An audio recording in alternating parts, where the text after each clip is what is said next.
Hello everyone, final division में आपका स्वागत है और मैं हूं यश।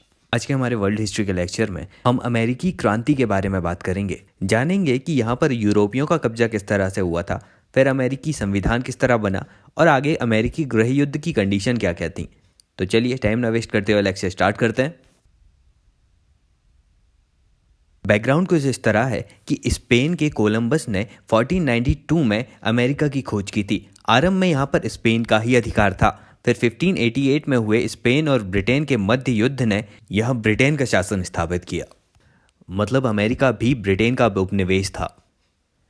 लेकिन सब कुछ जानने से पहले ये जान लेते हैं कि अमेरिका में यूरोपियों का आगमन क्यों हो रहा था। इसके कारण इस प्रकार है कि अमेरिका की भूमि पर संसाधन अधिक थे, वहीं भूमि में उर्वरता भी अधिक थी, तो भूस्वामी यहाँ पर अपने लाभ कमाने के लिए आए। फिर यहाँ जब स्पेन का कब्जा था तो स्पेन के व्यापारी बहुत लाभ कमाते थे इस क्षेत्र से, इसलिए अन्य यूरोपीय देश भी इस ओर आकर्षित हुए। फिर यूरोप में चल रहे धार्मिक संघर्ष से बचने के लिए लोग यहाँ पर आ जाया करते थे। इन सब के अलावा इंग्लैंड में जो भी दंडित लोग थे, मतलब किसी भी अपराध के लिए यदि किसी को दंड मिला है तो उसे दंड भोगने के लिए ब्रिटेन से दूर अमेरिका भेज दिया जाता था। मतलब यहाँ तो भूस्वामी वर्ग, व्यापारी वर्ग और अपराधी वर्ग का भी आगमन होता था। तो ये कुछ कारण थे अमेरिका की ओर यूरोपियों के आगमन के। चलिए अब जानते हैं कि अमेरिका नई दुनिया का हिस्सा किस तरह से बना था। यहाँ पर नई दुनिया का मतलब है पुनर्जागरण के बाद की दुनिया। देखिए, यूरोप का जो समय था उसने सामंती संरचना देखी थी जिसमें धार्मिक संघर्ष को भी देखा था, लेकिन ये दोनों चीजें अमेरिका में नहीं थी। इसलिए जब यूरोपीय लोग अमेरिका आते हैं तो वे पुनर्जागरण या प्रबोधन के बाद हुए धार्मिक सुधार आंदोलन, भौगोलिक खोजें, भौतिक और मानसिक परिवर्तन या विकास आदि जैसी यूरोप की प्रगतिशील अवधारणाओं को साथ लाते हैं। इसी के चलते प्रगतिशील प्रवृत्ति वाला अमेरिकी समाज बनता है। इसे ही कहा गया कि अमेरिका नई दुनिया का हिस्सा बना। यहाँ पर अमेरिका पश्चिमी दुनिया का हिस्सा भी कहा जा सकता है, क्योंकि यहाँ पर 10% अन्य लोग थे और 90% लोग इंग्लैंड के ही थे। अब बात करते हैं अमेरिकी क्रांति के बारे में। तो हमने देखा कि यहाँ पर ब्रिटेन का शासन था, तो ये बात ऑब्वियस है कि ये ब्रिटेन का उपनिवेश था। एक तरीके से यहाँ पर भी ब्रिटेन शोषण कर रहा होगा। तो उसके फलस्वरूप जो अमेरिकी क्रांति हुई थी उसे डिटेल में जानते हैं। सबसे पहले जानते हैं कि क्या रीजंस थे कि अमेरिकी क्रांति हुई। पहला रीजन है स्वतंत्रता की चेतना। तो अमेरिका में रहने वाले लोग इंग्लैंड से आए थे। वे यहाँ पर इंग्लैंड के समाज को ही आदर्श मानकर संस्थाओं का निर्माण कर रहे थे और स्वतंत्र रूप से काम कर रहे थे। और पहले ब्रिटेन का कठोर नियंत्रण भी नहीं था यहाँ पर। लेकिन 1603 से 1688 के मध्य संसद और राजतंत्र के मध्य जो संघर्ष चल रहा था, उसमें 1688 में जब गौरवपूर्ण क्रांति होती है उसके बाद संसद का नियंत्रण बढ़ जाता है। इसी के चलते ब्रिटेन अब अमेरिका पर नियंत्रण लगाना शुरू करता है, जिससे अमेरिकी असंतुष्ट होते हैं। दूसरा रीजन है द्वेषपूर्ण शासन। अब अमेरिका में ब्रिटिश के द्वारा नियुक्त किए गए गवर्नर का शासन होता था। वह मनोनीत परिषद के माध्यम से शासन का संचालन करता था और अमेरिकी लोगों के द्वारा स्थानीय परिषद का निर्माण किया जाता था। वे कर लगाने का और कानून बनाने का काम करते थे, लेकिन इन सभी कानून को लागू करने के लिए गवर्नर के साइन होना आवश्यक होते थे और गवर्नर को विवेकाधीन शक्तियां भी प्राप्त थीं। इस द्वेषपूर्ण शासन के चलते अमेरिकी लोग असंतुष्ट हुए। अगला रीजन है बौद्धिक चेतना का विकास। तो अमेरिकी प्रबोधनकालीन चिंतन से परिचित थे। वे मानव की स्वतंत्रता, समानता, जनतंत्र जैसे विचारों को जानते थे और इसी के चलते वहां पर बौद्धिक संस्थानों की स्थापना भी हुई। इसी क्रम में टॉमस पेन, जेम्स ऑटिस और Benjamin Franklin, Henry Lawrence, John Joy जैसे बुद्धिजीवियों ने अमेरिकी लोगों को जागरूक किया। आगे अमेरिकी लोग रूसो, मॉन्टेस्क्यू और एडम स्मिथ जैसे विचारकों से परिचित हो रहे थे। इसी के चलते टॉमस पेन ने लिखा कि यह महाद्वीप लंबे समय तक किसी विदेशी शक्ति के अधीन रहेगा, यह किसी भी प्रकार से तर्कसंगत नहीं लगता। साथ ही हेनरी लॉरेंस ने लिखा था कि या तो मुझे स्वतंत्रता दो अथवा मृत्यु दो। मतलब वे उपनिवेशवाद का विरोध कर रहे थे। अमेरिकी क्रांति होने का अगला कारण है सप्तवर्षीय युद्ध, जो 1756 से 1763 तक चला। ये ब्रिटेन और फ्रांस के मध्य हुआ था। जब यह युद्ध समाप्त हुआ तो इसके परिणाम ऐसे हुए कि अमेरिका के उत्तर में कनाडा में पहले फ्रांस का शासन था। तो अमेरिकी व्यक्ति हमेशा इस बात से डरे हुए होते थे कि फ्रांस कभी भी आक्रमण कर सकता है। लेकिन सप्तवर्षीय युद्ध के बाद जब कनाडा में भी ब्रिटेन का शासन स्थापित हो गया तो अमेरिकी लोगों के मन से फ्रांस के आक्रमण का भय खत्म हो गया। इसी के चलते वे ब्रिटिश सरकार के प्रति जो भी असंतोष था उसे व्यक्त करने में सक्षम हुए। अब इस सप्तवर्षीय युद्ध में जो भी धनराशि लगी थी उसके कारण ब्रिटेन में वित्तीय बोझ बढ़ा था। इसी के चलते वे अमेरिका में नए कर लगाने लगे और पुराने कर कानूनों को कठोरता से पालन करने लगे। इसी के चलते अमेरिकी असंतुष्ट हुए। इसके अलावा अमेरिका के अंदर कुछ ऐसा हो रहा था कि अमेरिकी लोग जो हैं वह उन क्षेत्रों में अपने क्षेत्र का विस्तार कर रहे थे जहां अमेरिका के मूल निवासी रेड इंडियंस रह रहे थे। मतलब यहाँ पर यूरोप से आए ब्रिटिश अमेरिकी और रेड इंडियंस के मध्य संघर्ष हो रहा था। तो इस संघर्ष में ब्रिटिश सरकार ने जो रेड इंडियंस है उनका साथ दिया। इसी के चलते अमेरिकियों में ब्रिटिश सरकार के प्रति असंतोष बढ़ा। अमेरिकी क्रांति का अगला और पांचवा कारण आता है औपनिवेशिक आर्थिक कानूनों को लगाना। अब अमेरिका ब्रिटेन का उपनिवेश ही था, तो यहाँ भी ब्रिटेन आर्थिक नीति में वणिकवादी आर्थिक सिद्धांत अपना रहा था, मतलब मात्र देश को लाभ पहुंचाने वाली आर्थिक नीति। इसमें कुछ ऐसे कानून बनाए उन्होंने।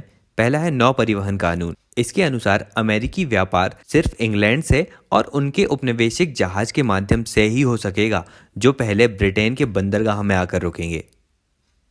दूसरा कानून था व्यापारिक कानून। इसमें अमेरिकी वस्तु, वन उत्पाद, तंबाकू, चावल, कपास सिर्फ इंग्लैंड को जाएगा और इनका मूल्य भी वे कम रखते थे।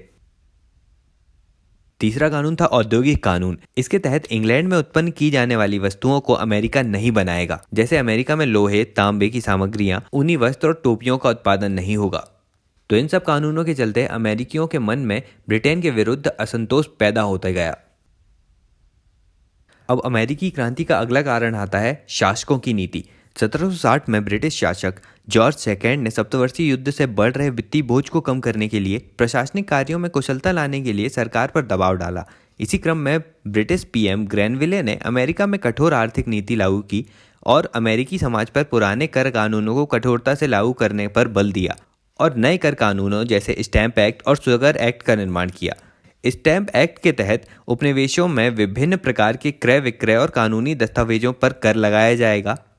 वहीं शुगर एक्ट के तहत चीनी पर कर लगाया जाएगा और इससे बनने वाली सामग्रियों पर भी कर में वृद्धि होगी। मतलब हर जगह टैक्स बढ़ा दिया इन्होंने। इन सब प्रक्रिया के चलते पीएम ग्रैनविले ने अमेरिकी व्यापार की विभिन्न रिपोर्ट्स का अध्ययन शुरू किया और आय व्यय के खातों को देखना शुरू किया। जब देखा कि अमेरिका से उतना फायदा नहीं हो रहा तो पुराने कानूनों को जैसे नौवहन कानून, औद्योगिक कानून, व्यापारिक कानून आदि को कड़ाई से लागू करने पर बल दिया और अन्य नए टैक्सेस भी लगाए। जब ये इतना ज़्यादा हो गया तो अमेरिकियों ने इसका विरोध किया और नारा दिया कि प्रतिनिधित्व नहीं तो कर नहीं। मतलब हमारा रिप्रेजेंटेशन होना चाहिए कानून बनाने में, नहीं तो हम कर नहीं देंगे। अब देखिए, शासन में जब ग्रैनविले की सरकार हटती है तो अन्य शासक भी आते हैं।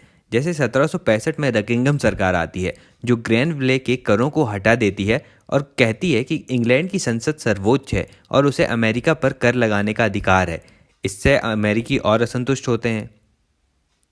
फिर आगे विलियम पिट की सरकार आती है जिनके वित्त मंत्री टाउनसेंड थे। अब टाउनसेंड सोचते थे कि अमेरिकी लोगों को ब्रिटिश सरकार द्वारा लगाए गए आंतरिक करों से प्रॉब्लम है, इसलिए उन्होंने टाउनसेंड एक्ट 1767 लाया जिसमें कुछ वस्तुओं पर सीमा शुल्क बढ़ाया गया, जैसे कागज, चाय, रंग और धातु आदि पर। इनका भी विरोध झेलना पड़ा इन्हें। फिर आगे आते हैं लॉर्ड नॉर्थ। इनकी चाय नीति फेमस है। तो क्या होता था इसमें कि चाय के अतिरिक्त अन्य वस्तुओं पर सभी कर समाप्त कर दिए गए थे। इन्होंने कहा था कि चाय के जो जहाज हैं वे इंग्लैंड न जाकर सीधे यूएसए जाएंगे। इससे जो तटकर या टैक्स लगता है उसमें कमी आएगी और परिवहन लागत में भी कमी आएगी। इससे यूएसए के लोगों को सस्ती चाय उपलब्ध कराई जाएगी। लेकिन अमेरिकियों ने इसका भी विरोध किया क्योंकि वे मुक्त व्यापार चाहते थे। वे डिपेंड नहीं होना चाहते थे ब्रिटिश आर्थिक नीति पर। इसी के चलते सैमुअल एडम्स के नेतृत्व में 1773 में बॉस्टन बंदरगाह पर चाय से भरे जहाज को लूट लिया गया। इसे बॉस्टन टी पार्टी कहा गया। फलस्वरूप ब्रिटिश सरकार ने अमेरिकी लोगों पर दमनात्मक कार्यवाही की और बॉस्टन बंदरगाह बंद कर दिया। इसी के साथ अमेरिका और इंग्लैंड के मध्य युद्ध शुरू हो गया। फिर अमेरिकियों ने 4 जुलाई 1776 को अपनी स्वतंत्रता घोषित कर दी। जॉर्ज वॉशिंगटन के नेतृत्व में अमेरिकियों ने इंग्लैंड को युद्ध में पराजित किया। तो इस तरह से अमेरिकी क्रांति संपन्न रही। अब देखिए, आगे जानते हैं कि इतने बड़े बड़े देशों को पराजित करने वाला देश अमेरिका से कैसे हार गया, इंग्लैंड की पराजय कैसे हुई। तो उसके कारण कुछ इस प्रकार हैं। पहला है प्रकृति या भौगोलिक अवस्था। तो इंग्लैंड और यूएसए के मध्य भौगोलिक दूरी अत्यधिक थी, इसीलिए इंग्लैंड को त्वरित कार्यवाही करने और सैन्य आवागमन के संदर्भ में अत्यधिक कठिनाई हुई। अमेरिका का समुद्र तट भी अत्यधिक विस्तृत था, जो ब्रिटिश नौसेना के लिए एक बड़ी चुनौती था। और इंग्लैंड के लोगों ने अमेरिकी की शक्तियों को या प्रकृति को भी कम आंका था। वे उन्हें अभी भी कमजोर देश ही समझ रहे थे। कम्युनिकेशन गैप के कारण उन्हें पता ही नहीं चला कि कब अमेरिका एक शक्तिशाली राष्ट्र के रूप में उभर चुका था। इसके अलावा दूसरा कारण है विदेशी सहयोग। अब अमेरिकी लोगों को विदेशों से सहयोग मिल रहा था। जैसे फ्रांस जब सप्तवर्षीय युद्ध में ब्रिटेन से हारा था, तो उसे ब्रिटेन से बदला लेने के लिए बहुत अच्छा मौका मिला था। इसीलिए फ्रांस अब अमेरिका की मदद करने लगा था ब्रिटेन के विरुद्ध। इसी तरह हॉलैंड ने भी दक्षिण पूर्वी एशिया में अपनी स्थिति मजबूत करना प्रारंभ कर दी थी। और स्पेन ने भी जिब्राल्टर पर नियंत्रण करना और वहां से लाभ कमाना प्रारंभ कर दिया था। इस सम्मिलित संघर्ष में इंग्लैंड को पराजय मिली। ब्रिटेन की हार का अगला रीजन है जॉर्ज वॉशिंगटन की नीतियां। इन्होंने अमेरिकी बस्तियों को एकजुट किया और युद्धकालीन संविधान का निर्माण किया। ये कुशल नेतृत्वकर्ता थे और संगठनकर्ता भी साबित हुए। इन्हीं ने अमेरिकियों को सफल बनाया। चलिए अब आगे जानते हैं कि अमेरिकी क्रांति का परिणाम क्या हुआ, रिजल्ट क्या रहा। तो सबसे पहले अमेरिका पर क्या प्रभाव पड़ा। अमेरिका में गणतंत्र की स्थापना हुई और नया संविधान बना। शक्ति के पृथक्करण की अवधारणा सामने रखी गई। मानवाधिकारों की भी घोषणा हुई। यह एक धर्मनिरपेक्ष राष्ट्र बना। पूंजीवादी प्रणाली को मुक्त व्यापार के लिए अपनाया गया और आर्थिक गतिविधियां बढ़ीं और मध्यम वर्ग शक्तिशाली हुआ। लेकिन अमेरिका में भी कुछ लोग थे जो इस बात पर दुख व्यक्त कर रहे थे। वे थे रेड इंडियंस और अवैध व्यापार करने वाले व्यापारी, तथा जो व्यक्ति दास प्रथा से ग्रस्त था वह इस परिवर्तन से खुश नहीं था। आगे जाने कि इंग्लैंड पर क्या प्रभाव पड़ा, तो जॉर्ज थर्ड के शासन और नीतियों की आलोचना की गई। राजतंत्र की शक्ति में कमी आई और संसद की शक्ति बढ़ने लगी। इंग्लैंड अपने सम्मान की पुनर्स्थापना के लिए नए उपनिवेश बनाने लगा। साथ ही उसने श्वेत देश जैसे आयरलैंड और कनाडा के प्रति उदारता और सहानुभूति की नीति अपनाई और स्वशासन दिया उन्हें। लेकिन वहीं भारत और अफ्रीकी जैसे अश्वेत उपनिवेश को कठोर और दंडात्मक नीति के तहत शासित किया। लेकिन इंग्लैंड में भी अब मुक्त व्यापार का समर्थन होने लगा था। आगे देखते हैं कि फ्रांस पर क्या प्रभाव पड़ा।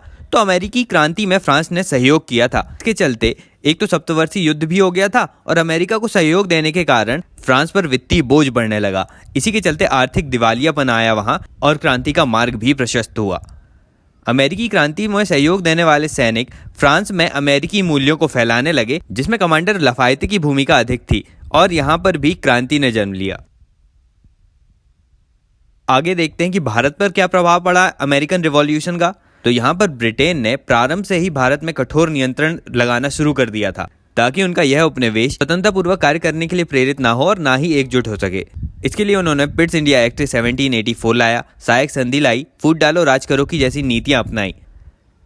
अब ब्रिटेन की इन उपनिवेशवादी नीतियों को देखकर कहा गया कि अमेरिका स्वतंत्रता संग्राम ने ब्रिटेन से एक साम्राज्य तो छीन लिया, लेकिन दूसरे साम्राज्यों की नींव मजबूत कर दी। तो ये थे अमेरिकी क्रांति के परिणाम। अब आगे जानते हैं कि अमेरिकी क्रांति का स्वरूप किस तरह से रहा था। तो पहला स्वरूप था मध्यम वर्गीय स्वरूप। इसमें मध्यम वर्ग की भागीदारी अधिक थी, प्रचार और प्रसार भी अधिक हुआ था। इसलिए मध्यम वर्गीय बुद्धिजीवी जो प्रबोधन से प्रेरित थे, उन्होंने बढ़ चढ़कर हिस्सा लिया और नारा दिया कि प्रतिनिधित्व नहीं तो कर नहीं। और जो वहां पर संविधान बना वह भी मध्यम वर्गीय हितों से युक्त था। वहां पर स्वतंत्र न्यायपालिका, धर्मनिरपेक्षता, गणतंत्रता और संपत्ति जैसी अवधारणाएं सामने आई। दूसरा स्वरूप देखने मिलता है प्रगतिशील स्वरूप। यहाँ पहला संविधान बना था विश्व का, जिसमें मानवाधिकार, गणतंत्र, धर्मनिरपेक्षता, शक्ति के पृथक्करण जैसे प्रगतिशील तत्व मौजूद थे। तीसरा स्वरूप देखने मिलता है क्रांति और स्वतंत्रता संग्राम के रूप में। अमेरिकी क्रांति न सिर्फ अमेरिका में परिवर्तन लाई, बल्कि विश्व को भी स्वतंत्रता की सीख दी। चौथा स्वरूप है उपनिवेशवाद विरोधी स्वरूप। इस क्रांति ने औपनिवेशिक वाणिज्यवादी नीतियों का विरोध किया था, जिससे अन्य देश भी प्रेरित हुए। तो ये सारी बातें थी अमेरिकी क्रांति के बारे में।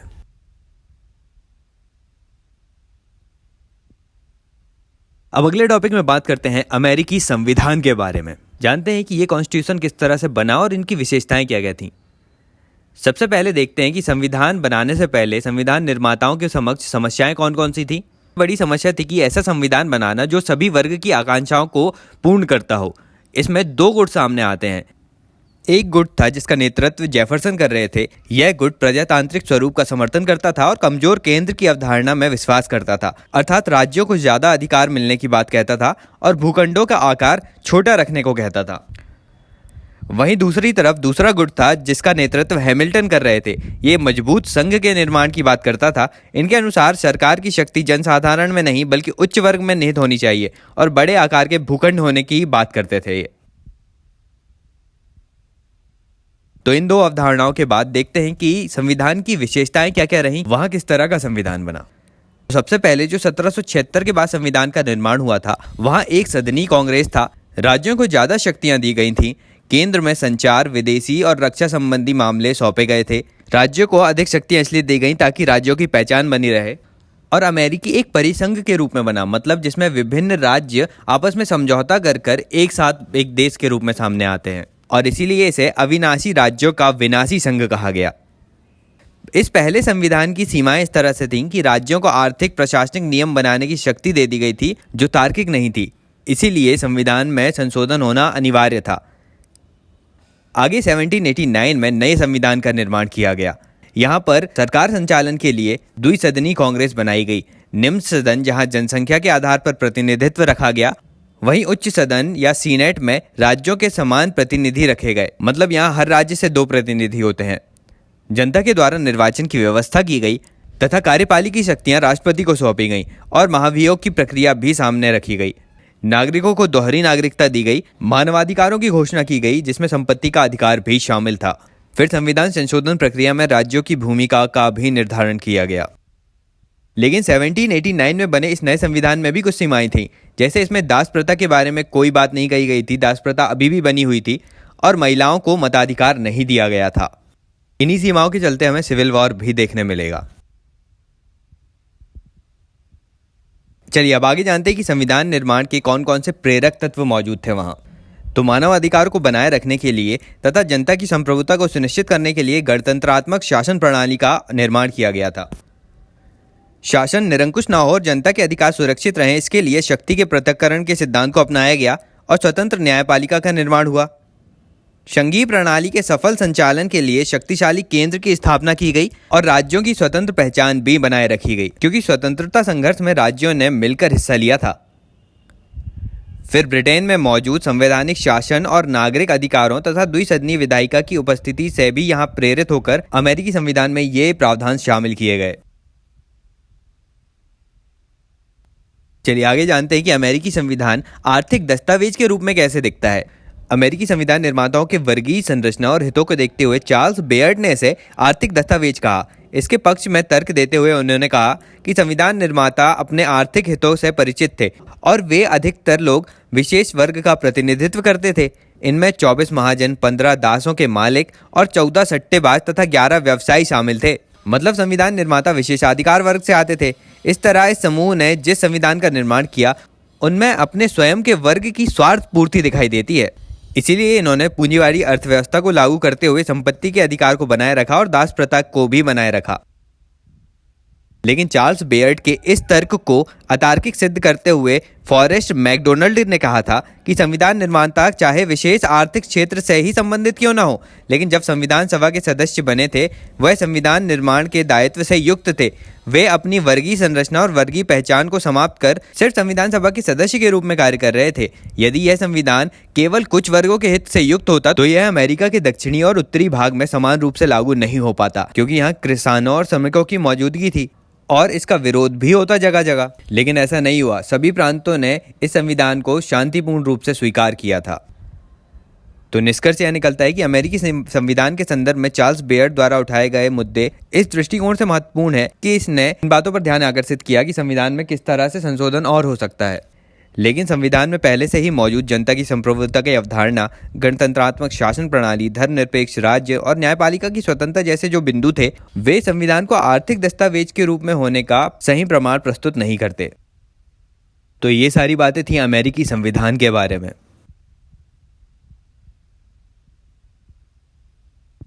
चलिए आज के अगले टॉपिक में बात करते हैं अमेरिकी गृह युद्ध के बारे में। यह 1861 से 1864 तक चला था। अब सबसे पहले देखते हैं कि अमेरिकी गृह युद्ध होने के कारण क्या थे। तो सबसे पहला कारण आता है आर्थिक सामाजिक विषमता। अब अमेरिका में दो अलग अलग प्रणालियां देखने मिलती हैं, उत्तरी राज्य की प्रणालियां और दक्षिणी राज्य की प्रणालियां। उत्तरी राज्यों में उद्योगों और व्यापारों का अधिक विकास हुआ था, मशीनीकरण बढ़ा था, यातायात, संचार और बैंकिंग जैसी सुविधाएं बढ़ने लगी थीं, ऊनी, सूती, चमड़ा वस्तुएं आदि का व्यापार शुरू था। यहाँ के सभी उद्योगपति या पूंजीपति वर्ग व्यापार में कंपटीशन या प्रतियोगिता से बचने के लिए ब्रिटेन से दूरी चाहते थे और महंगे उपभोक्ता वस्तुओं के निर्माण का समर्थन करते थे। इनके अलावा अमेरिका में दक्षिणी राज्य मौजूद थे। ये राज्य मुख्यतः कृषि प्रधान थे। कृषि की अधिकता थी, बागानी कृषि अधिक होती थी, कपास, तंबाकू, गन्ना आदि होता था और भूस्वामी वर्ग तथा दास वर्ग यहाँ मौजूद थे। ये चाहते थे कि कंपटीशन अधिक हो, इसलिए ब्रिटेन से निकटता चाहते थे और उपभोग की वस्तुओं में सस्ती उपभोग वस्तुएं चाहते थे। इसी से हमें प्रतीत होता है कि उत्तरी अमेरिकी राज्यों और दक्षिणी अमेरिकी राज्यों के मध्य सामाजिक आर्थिक विषमता मौजूद थी, इसलिए दोनों की आवश्यकताएं भी अलग अलग थी। इसलिए इन राज्यों के बीच मतभेद होना स्वाभाविक था। गृह युद्ध का दूसरा कारण है उद्योगों के संरक्षण का प्रश्न। उत्तरी राज्य विदेशी उद्योगों की प्रतिस्पर्धा से बचने के लिए अमेरिकी संघ से संरक्षण मांगते थे और अमेरिकी संघ से उन्हें संरक्षण दे भी दिया जाता था। लेकिन दक्षिणी राज्य इनसे असंतुष्ट होते थे क्योंकि वो तो कंपटीशन चाह रहे थे ना, सस्ती वस्तुएं चाह रहे थे उपभोक्ता के लिए। आगे तीसरा कारण है दास प्रथा का मुद्दा। यहाँ उत्तरी राज्यों में पूंजीपति और मध्यम वर्ग बुद्धिजीवी था, वहीं दास प्रथा का वे विरोध करते थे। तो वहीं दक्षिणी राज्य में दास प्रथा का समर्थन होता था क्योंकि वहां भूस्वामी वर्ग था। इसीलिए दास प्रथा से जुड़े संवैधानिक मुद्दे भी इन राज्यों के बीच टकराव का कारण बने। इसके तहत अमेरिकी कांग्रेस में जनसंख्या के आधार पर प्रतिनिधित्व की संख्या निर्धारित की जाती थी, जिसमें दासों की भी गणना होती थी। ऐसे में अमेरिकी संघ में नए नए क्षेत्र शामिल हो रहे थे, तो उन्हें दास प्रथा और गैर दास प्रथा वाले राज्य के रूप में शामिल करने को लेकर मतभेद पैदा हुआ। इसीलिए उत्तरी राज्य इन नवीन क्षेत्रों को गैर दास प्रथा वाले राज्यों के रूप में शामिल करने पर बल दे रहे थे, वहीं दक्षिणी राज्य दास प्रथा वाले राज्य के रूप में शामिल करने पर बल दे रहे थे। इसीलिए इनमें मतभेद उत्पन्न हुआ। इसी के चलते 1820 में मिसूरी राज्य के विलय को लेकर समस्या बढ़ गई और मिसूरी समझौते के तहत कहा गया कि एक निर्धारक रेखा 36 डिग्री 30 मिनट खींची जाएगी और इसके उत्तर में स्थित राज्यों को गैर दास वाले राज्य और दक्षिण में स्थित राज्यों को दास प्रथा वाले राज्यों के रूप में शामिल किया जाएगा। और इसी क्रम में 1854 में कैसस और नेब्रास्का जैसे राज्य जो उत्तर में स्थित थे, उन्हें दास प्रथा वाले राज्य के रूप में शामिल किया गया। तो इस मुद्दे पर भी उत्तर दक्षिणी राज्यों के बीच टकराव बढ़ने लगा और यही कारण बना अमेरिकी सिविल वॉर का। चलिए अब इस समय अब्राहम लिंकन की क्या भूमिका थी उसको जानते हैं। तो 1860 में राष्ट्रपति पद के उम्मीदवार थे ये। तब इन्होंने दास प्रथा को अमानवीय मानकर इसकी समाप्ति की बात कही। इसी के चलते इनके निर्वाचन को दक्षिणी राज्यों ने अशुभ माना, जिससे कि दक्षिणी कैरोलिना राज्य के नेतृत्व में फ्लोरिडा, टेक्सास और जॉर्जिया जैसे राज्यों में अमेरिका संघ का विरोध हुआ और उससे अलग होने की घोषणा की इन्होंने। आगे चलकर इन्होंने जेफरसन डेविस को अपना प्रमुख नेता घोषित किया और सुम्पीटर के किले पर हमला किया। इसी के साथ गृह युद्ध शुरू हो गया था। अब इस गृह युद्ध को रोकने में अब्राहम लिंकन की भूमिका सामने आती है। लिंकन ने निर्वाचन के बाद स्पष्ट घोषणा की कि अमेरिकी संघ शाश्वत या स्थायी है और अखंडनीय है। उन्होंने कहा कि यदि हम सभी दासों को मुक्त करके संघ को बचा सके तो ऐसा करेंगे, और यदि हम दासों को मुक्त किए बिना संघ को बचा सके तो ऐसा करेंगे, और यदि कुछ दासों को मुक्त करके और कुछ को बिना मुक्त किए हुए संघ को बचाया जा सके तो ऐसा भी करेंगे। इस तरह लिंकन का सर्वप्रथम लक्ष्य अमेरिकी संघ की अखंडता को सुनिश्चित करना था। आगे लिंकन ने कूटनीतिक कुशलता दर्शाते हुए कहा था कि दक्षिणी राज्यों में जो सेना का प्रयोग हो रहा है वह संघ की अखंडता को बचाए रखने के लिए है। अपनी कुशलता के चलते लिंकन ने दक्षिणी राज्यों को विदेशों से सहायता लेने से रोका, जो उनकी दूरदर्शिता को दर्शाता है। अब इसमें ब्रिटेन जो था वह सहायता देना चाह रहा था दक्षिणी राज्यों को, तो इसी के विरुद्ध में ब्रिटेन को अमेरिका ने रोका। साथ ही ब्रिटेन को फ्रांस, स्पेन और हॉलैंड तीनों की सम्मिलित सेनाओं का सामना भी करना पड़ा। फिर आगे गृह युद्ध के दौरान ही लिंकन ने दास प्रथा की समाप्ति की घोषणा कर दी। इसी के चलते दक्षिणी राज्यों में उपस्थित दासों ने भी भूस्वामियों का सहयोग देना बंद कर दिया। यह भी लिंकन की कूटनीतिक कुशलता थी। अंततः गृह युद्ध समाप्त होता है, दक्षिणी राज्य आत्मसमर्पण कर देते हैं और वास्तविक यूएसए की स्थापना होती है। चलिए अब आगे जानते हैं कि अमेरिकी गृह युद्ध के परिणाम क्या रहे। तो सबसे पहले राजनीतिक परिणामों को देखते हैं। तो मजबूत राजनीतिक संरचना का निर्माण हुआ, संघ से अलग होने का अधिकार नहीं दिया गया अब राज्यों को, और दास प्रथा की भी समाप्ति की गई। लेकिन कुछ नेगेटिव पॉइंट्स भी हुए। इसमें श्वेत और अश्वेतों के मध्य कॉन्फ्लिक्ट्स अब बढ़ने लगे थे और अव्यवस्था तथा भ्रष्टाचार ने भी अपने पैर पसारने शुरू कर दिए थे। आगे आर्थिक परिणाम क्या हुए, तो चार्ल्स बेथर्ड के अनुसार यह दूसरी क्रांति थी। वे इसलिए कहते हैं ऐसा क्योंकि यहाँ पर अमेरिकी आर्थिक संरचना का मजबूती से निर्माण हुआ। इसमें तीव्र परिवर्तन देखे गए अमेरिका में, जिससे वह मजबूत आर्थिक शक्ति के रूप में उभरा। और दक्षिणी राज्यों में भी खेती के अलावा औद्योगिकरण भी बढ़ा और यांत्रिक रूप से खेती भी होने लगी। संचार, यातायात और रेलवे के साधन दक्षिण में भी पहुंचने लगे तेजी से। के अलावा अमेरिका में विलयन और समेकन मतलब मर्जर एंड एक्विजिशन की नीति अपनाई गई, जिसमें छोटी छोटी कंपनियों से बड़ी कंपनियों का निर्माण किया गया। इसमें 200 स्टील की कंपनियों को मिलाकर यूनाइटेड नेशन स्टील कंपनी का निर्माण हुआ, जो बहुराष्ट्रीय कंपनी बनकर सामने आई। अब बहुराष्ट्रीय कंपनियों पर बल दिया जाने लगा, प्रबंधकीय शिक्षा या मैनेजमेंट को बढ़ावा दिया जाने लगा और राष्ट्रीय बैंकिंग एक्ट भी लाया गया उस समय, जिसके तहत सभी राज्यों को एक समान ब्याज दरें और मुद्रा विनिमय दर लागू करना अनिवार्य कर दिया गया।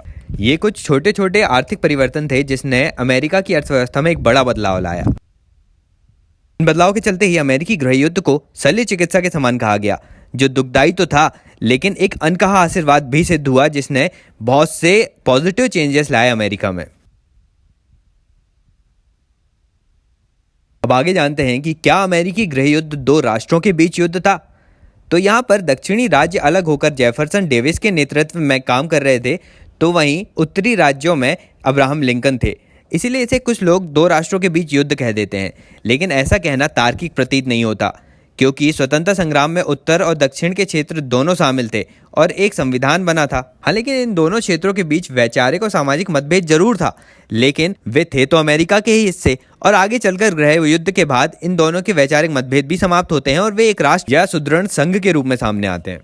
इसलिए यह गृह युद्ध दो राष्ट्रों के बीच युद्ध न होकर दो राज्यों की भिन्न सामाजिक आर्थिक दशाओं के बीच था, जो आगे चलकर सॉल्व भी हो जाता है।